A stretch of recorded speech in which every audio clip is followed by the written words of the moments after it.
Bismillahirrahmanirrahim. Assalamualaikum warahmatullahi wabarakatuh. Alhamdulillah hamdan katsiran tayyiban mubarakan fih kama yuhibbu rabbuna wa yarda. Wa asyhadu an la ilaha illallah wahdahu la syarika lah wa asyhadu anna Muhammadan abduhu wa rasuluhu alladzi la nabiyya ba'dah. Allahumma shalli wa sallim wa barik ala nabiyyina Muhammadin wa ala alihi wa ashabihi wa man tabi'ahum bi ihsanin ila yaumiddin. Ya ayyuhalladzina amanu kutiba alaikumus syamu kama kutiba alal ladzina min qablikum la'allakum tattaqun. Wa qala Rasulullah sallallahu alaihi wasallam, man sama ramadhana imanan wa ihtisaban ghufira lahu ma taqaddama min dambi amma ba'd. Segala puji bagi Allah yang telah memberikan kekuatan kepada kita sehingga sampai dengan hari ini Allah masih memberikan kekuatan kepada kita untuk bisa melaksanakan agenda-agenda Ramadan kita, yang tanpa kita sadari berapa hari ke depan Ramadan akan pergi meninggalkan kita. Kita berharap mudah-mudahan kita termasuk hamba-hamba yang berhasil, hamba-hamba yang kemudian mendapatkan predikat terbaik, yakni predikat takwa dari Allah Subhanahu wa Ta'ala. Salawat beserta salam senantiasa tercurahkan kepada junjungan kita Nabi besar Muhammad sallallahu alaihi wasallam, keluarganya, sahabatnya, dan semoga sampai kepada kita sekalian. Bapak Ibu, keluarga besar Sekolah Islam Terpadu Fitrah Haniyah yang dirahmati Allah, Ramadan akan terus berjalan dengan ada dan tiadanya kita. Ramadan akan terus berjalan dengan harmoninya. Kita tidak puasa, kita tidak baca Quran, kita tidak dapat target-target Ramadan, maka Ramadan tidak akan pernah menunggu sampai kita selesai target yang kita canangkan.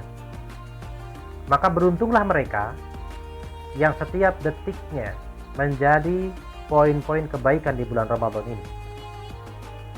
Beruntunglah mereka yang kemudian menjadikan Ramadan ini betul-betul menjadi sebuah kenikmatan baginya, yang tidak ingin segera usai, yang inginnya selalu bersama dengannya, karena di sana ada kemuliaan yang kemudian kita sebagai orang beriman, maka kita gunakan sumber daya yang kita punya untuk mengambil kebaikan-kebaikan itu. Beruntunglah mereka ketika menjadikan Ramadan menjadi madrasah bagi mereka. Tapi rugilah mereka ketika Ramadan ini tidak ada bekas-bekas dalam jiwanya. Bapak Ibu yang dirahmati Allah, seolah baru kemarin kita dan rekan-rekan memasang spanduk marhaban ya Ramadan. Tapi ternyata hari ini Ramadan terus melaju, bahkan sudah di pertengahan lewat. Bapak Ibu, keluarga besar Sekolah Islam Terpadu Fitrah Haniyah yang dimuliakan Allah Subhanahu wa Ta'ala, hari-hari yang telah kita lalui harusnya menjadi bahan renungan bagi kita. Sejauh mana, sehebat apa semangat kita di dalam mengarungi Ramadan beberapa hari yang lalu? Akankah semangat-semangat itu kita balut dengan kepalsuan? Kita semangat di awal Ramadan, seolah-olah kita akan mereguk semua kebaikan-kebaikan Ramadan, seolah-olah kita ingin mengambil semua kebaikannya. Tapi kemudian ketika Ramadan ini berjalan, tidak sedikit di antara kita semangat-semangat itu luntur, bahkan hilang. Obsesinya bukan lagi obsesi bagaimana saya akan menghatamkan Al-Quran. Obsesinya bukan lagi obsesi bagaimana saya tidak sampai ketinggalan sholat tarawih. Obsesinya bukan lagi bagaimana agar saya nambah bacaan bukunya. Tapi obsesinya sudah berubah. Sebentar lagi Ramadan usai, kita akan mudik lebaran. Jemaah yang dirahmati Allah, kalau obsesi kita demikian, maka kembali kita putar memori kita. Kita kembalikan memori kita sebagaimana di awal-awal Ramadan, agar itu semangat di awal-awal Ramadan itu tetap terjaga sampai nanti selesai Ramadan ini.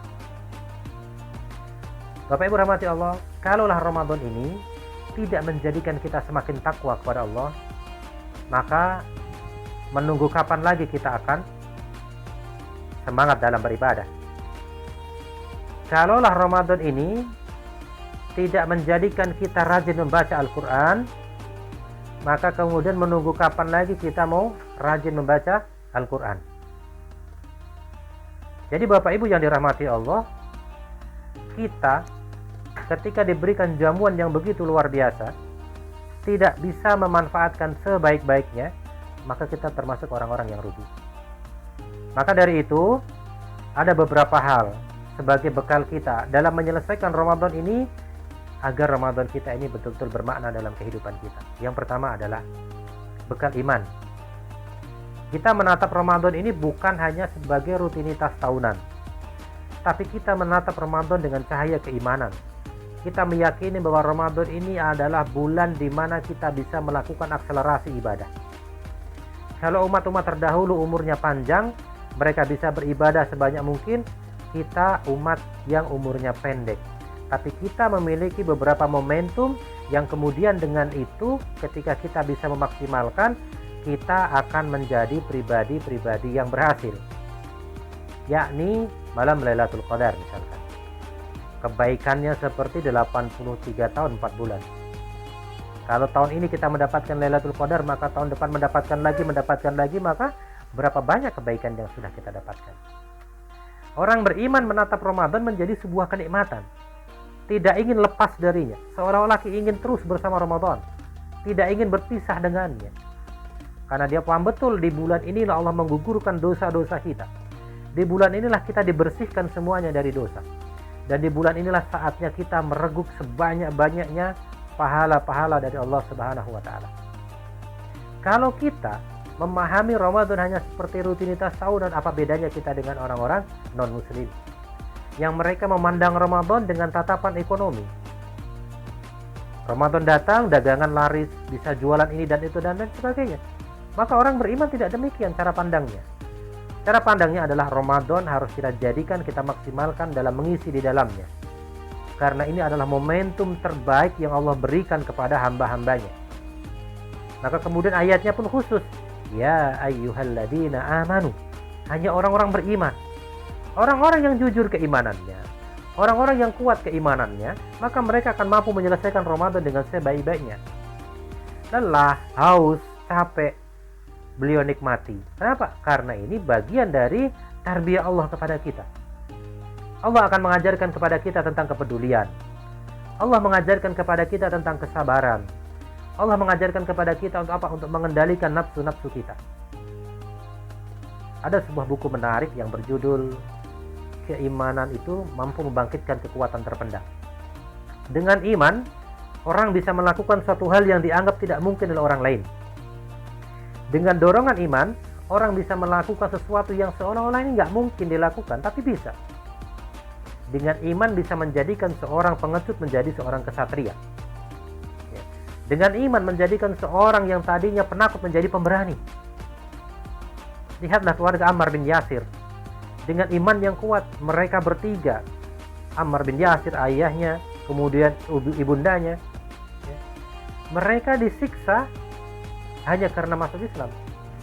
Diberikan pilihan, engkau kami bebaskan ketika engkau meninggalkan agama Islam. Tapi kemudian mereka tetap dalam Islam. Lihatlah bagaimana keimanan itu kuat dalam jiwanya, sehingga Allah diprioritaskan dalam kehidupannya. Maka kemudian iman ini menjadi sesuatu yang sangat berharga. Al-Imam Ibnu Taimiyah pernah menyampaikan, jika ada seorang yang tidak mendapatkan surga dunia, maka dipastikan tidak akan mendapatkan surga yang sebenarnya. Apa itu surga dunia? Al-iman, iman. Keyakinan di dalam hati, diucapkan dengan lisan dan diamalkan dengan perbuatan. Jamaah Bapak Ibu hormati Allah, keluarga besar Sekolah Islam Terpadu Fitrahania. Jadi modal pertama kita yang harus kita jaga agar Ramadan kita selesai dengan sebaik-baiknya adalah iman yang harus tertanam kuat dalam tubuh kita, dalam jiwa kita. Kita pandang Ramadan menjadi sebuah kenikmatan, bagian dari ibadah yang Allah sendiri memberikan pahala, bagian dari tempat di mana kita akan menjadi manusia-manusia yang bersih dan kemudian akan menjadi orang-orang yang bertakwa. Allah Subhanahu wa taala menyampaikan di dalam salah satu ayatnya dalam surat Al-Anfal, ya ayyuhalladzina amanu ittaqullaha yaj'al lakum furqana. Wahai orang beriman, jika kalian bertakwa kepada Allah, Allah berikan furqan kepada kalian. Apa makna furqan? Saya Muhammad bin Nasir As-Sa'di, Abdurrahman bin Nasir As-Sa'di memberikan penjelasan. Makna furqan adalah kemampuan membedakan mana baik mana buruk, kemudian kebaikan itu dilakukan, keburukan ditinggalkan. Kita bisa bayangkan Bapak Ibu rahmati Allah, seandainya kita mampu mentarbiah diri kita dan keluarga kita di bulan Ramadan ini menjadi pribadi-pribadi yang bertakwa, maka di luar Ramadan anak-anak kita memiliki furqan yang kuat dalam jiwanya. Dia pergi kemanapun gak usah khawatir. Dia jalan kemanapun kita gak usah khawatir. Kenapa? Furqannya kuat. Dengar azan dia mampir ke masjid sholat. Sebelum sore dia sudah pulang ke rumah. Dia gak akan berani bohong ke orang tua. Pun sama ketika seorang suami yang imannya tertanam kuat dalam jiwanya, dia akan pernah sekali-kali berani bohong dengan keluarganya. Dia akan berani berdusta. Pun sama dengan istri, ketika imannya terpatri dengan kuat, maka dia akan berusaha semaksimal mungkin menjaga perasaan suaminya, menjaga harmonisasi di rumah tangganya dan lain sebagainya. Lagi-lagi iman ya. Iman menjadi bekal kita di dalam kehidupan kita. Maka kemudian yang kedua yang harus kita perhatikan di dalam Ramadan ini agar selesai dengan baik, ilmu yang tidak kalah pentingnya. Loh, ini kan Ramadan sudah berlalu, betul, tapi tidak ada salahnya kita selalu bermuhasabah. Ibadah Ramadan selalu kita koreksi, ada yang kurang tidak, apa ini sudah sempurna atau belum. Sampai Rasulullah SAW menyampaikan, rugilah orang yang puasa hanya mendapatkan lapar dan dahaga. Siapa mereka? Orang-orang puasanya tanpa ilmu. Puasa secara fisik, tapi kemudian ada iri, ada dengki, kemudian lisannya tidak bisa dikendalikan, matanya tidak bisa dikendalikan, dan lain sebagainya. Maka rusak puasanya. Bukankah kebaikan seorang muslim itu adalah melakukan hal-hal yang bermanfaat baginya dan meninggalkan apa-apa yang tidak bermanfaat? Bulan Ramadan kita tidak ikhlas, tidak ridho kalau setiap menit tidak menjadi amal soleh. Dari amal ke amal yang lain kita berusaha semaksimal mungkin ada di dalamnya. Rugilah kita ketika setiap momentum nama kita tidak tercatat di dalamnya. Tarawih di masjid kita nggak ada, subuh kita nggak ada, tadarusan kita nggak ada, tilawah Al-Quran pun kita malas. Naudzubillah. Kalau Ramadan tidak menjadikan kita rajin baca Quran, maka kapan lagi kita mau rajin baca Al-Quran? Meskipun kadang tertatih-tatih kita di dalam Ramadan mengejar target yang sudah kita canangkan. Ya. Kalaulah Ramadan tidak menjadikan kita semangat lagi beramal, maka menunggu bulan apa lagi kita untuk semangat beramal? Bapak Ibu rahmati Allah, orang yang puasanya dengan ilmu maka kemudian akan mencari poin-poin terbaik, mana nih poin-poin yang bagus nih buat nambah-nambah pundi-pundi kebaikanku. Itu orang-orang yang puasa dengan ilmu. Dia akan baca Quran dimaksimalkan. Dia pahami keutamaan membaca Al-Quran. Ya. Sebagaimana dalam salah satu hadis, ya, riwayat Ad-Darimi, ketika baginda Nabi SAW menyampaikan rumah yang sempit akan Allah luaskan bagi penghuninya. Malaikat akan berdatangan, wa tahjuru syayatin, setan akan pergi dan membanjiri kebaikan di rumahnya, yaqra'u fil Quran. Ketika ada bacaan Al-Quran, maka kita semangat membaca Al-Quran di rumah. Bukan dalam makna rumah kita sempit, baca Quran luas, bukan. Tapi luas hati orang-orang yang berada di dalamnya. Kita luas hatinya, istri kita luas hatinya, anak-anak kita luas hatinya, kita suami penyabar, istri penyabar, penyantun, dan lain sebagainya. Allah turunkan ketenangan bagi rumah-rumah yang ada Al-Quran di dalamnya. Nah, ini ilmu yang harus terus kita gali. Bapak Ibu jamaah rahmati Allah, keluarga besar Sekolah Islam Terpadu Fitrahiyah. Yang terakhir adalah jasmani kita harus kita persiapkan. Ramadan ketika mendekati akhir, maka kita mengencangkan ikat pinggang kita. Maknanya apa? Kita lebih bersemangat lagi. Baterai kemudian kita penuhin lagi. Perjalanan kita belum usai, karena puncak Ramadan ada di penghujungnya. Ini membutuhkan fisik yang kuat. Ada salah satu hadis dalam kitab Jami dijelaskan. Kata baginda Nabi SAW, tidak ada wadah terburuk dalam tubuh anak Adam kecuali perutnya. Maknanya apa? Jamaah rahmati Allah, Al-Imam Ibnu Rajab memberikan penjelasan. Jangan atau jauhi perut terlalu kenyang. Kenapa? Perut yang kenyang akan menghilangkan produktivitas, akan membuat kita malas ibadah dan tidak bisa menikmati nikmatnya ibadah. Maka kemudian ketika kita buka puasa, jangan berlebihan. Kalau berlebihan, kita akan kekenyangan. Kalau sudah kekenyangan, tarawih berat, baca Quran berat, ngantuk bawaannya. Luqmanul Hakim menyampaikan kepada anaknya, wahai anakku, jangan engkau jadikan perutmu terlalu kenyang. Kenapa? Engkau tidak akan mendapatkan hikmah dan ilmu. Jadi Bapak Ibu rahmati Allah, perut yang kenyang itu menghalangi ilmu masuk, menghalangi nikmatnya ibadah. Bahkan ulama yang lain memberikan penjelasan, jika engkau ingin merasakan nikmatnya Qiyamul Lail, 2, 1, jangan banyak maksiat di siang hari. Yang kedua, jangan biarkan perutmu terlalu kenyang di malam hari. Kita bukanya penuh, tarawihnya berat pasti. Maka kemudian kita proporsional. Agar apa? Agar kita menikmati ibadah. Ini momentum menuju akhir, jamaah rahmati Allah, sudah bukan lagi di benak kita kue. Mohon maaf, kita hilangkan dalam benak kita sibuk buat kue.